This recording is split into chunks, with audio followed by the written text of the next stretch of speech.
Hi guys, it's Chocolate Thunder here, back for another video. I thought since my girl hasn't got any of her sort of wig or anything, I may as well do a body review for you, because I've not done a doll video properly for a while. So I apologise for the dolly nudity, but it's a review, so that's kind of what you get.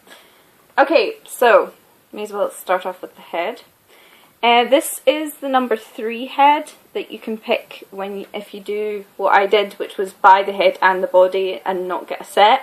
It's a lot cheaper to do, so if you are interested in getting a doll for Dream, I definitely recommend that route. You still do get a bit kind of lashed with customs fees, but by the looks of things, that's just kind of the way it goes.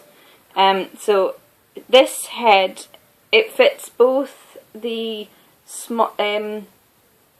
MDD body and the rest of the line, which are all 50 centimeters, I think. So basically her head is a SD head, which I didn't really take into consideration when I bought her with regards to wigs. That's why she's taking so long to get a wig.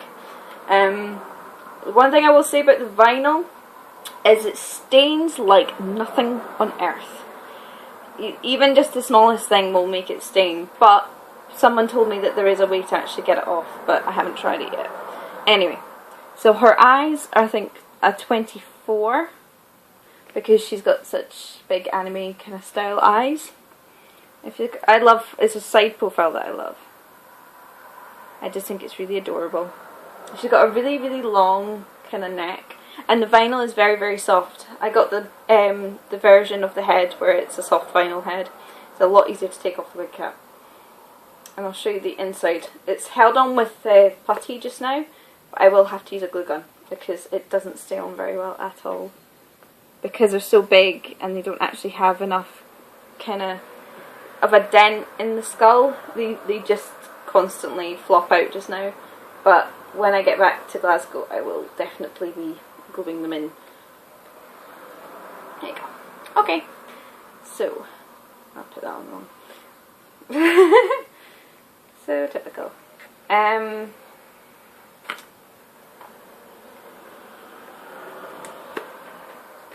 right. Let's try this again. So her body is split up into 2 sections. This is the small bust.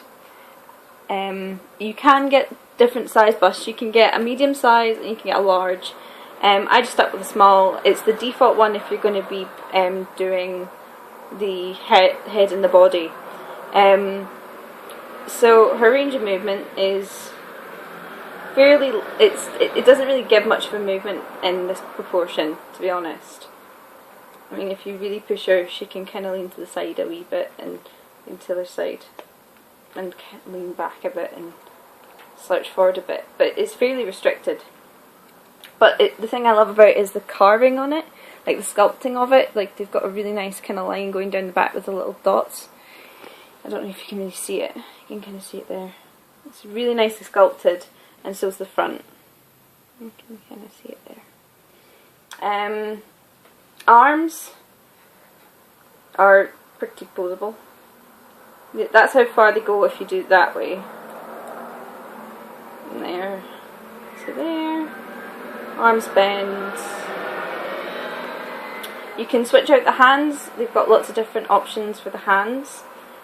These are really, really bendy, which means you can do a lot of little cutesy poses so that our hands kind of going out at the side.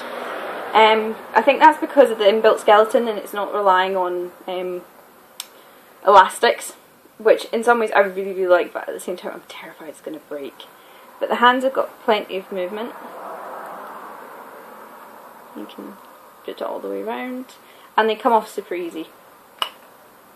Just pop out like that. And then you just pop it back on. So that's the kind of arms. The legs are quite chunky. And they can do a number of poses. So they can kind of go out to the side, kick out to the side. The only thing I would say is, because it's obviously a casing over a skeleton, you notice it most at the knees because they sometimes look quite loose, I think that's because of the ankle joint. It just feels very loose against the whole cage. Like that's just the outer vinyl moving.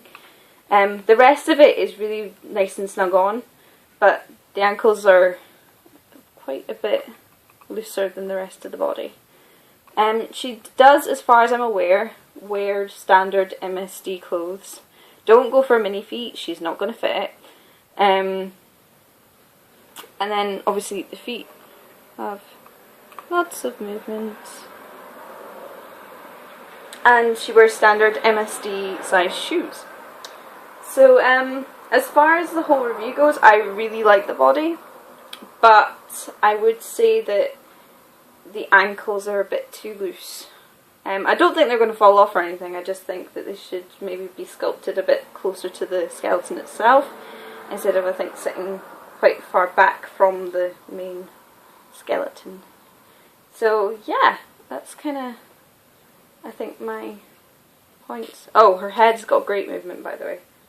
It's just lots of cute little, and she can turn, and it's very posable, which is good. She has lots of little cutesy poses. She can properly kind of bring her legs up so that they can sit like that and stuff. So it's really cute. So overall, I would say I like the body. I like the sculpting of it. I like the posability of it. In general, I like it. So there you go.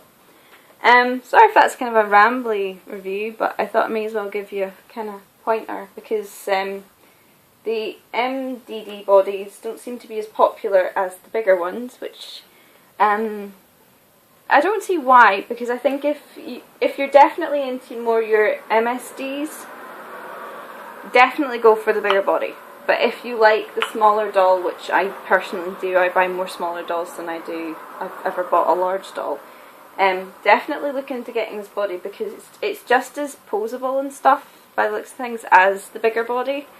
And if you do it that you buy the head and the body separate, it's not as expensive. It's just as expensive as buying, you know, another doll. And it's probably just as expensive as buying a Bitsu, I think, and the same size. So yeah, definitely look into that if that's what you're interested in. I will shush now. Goodbye.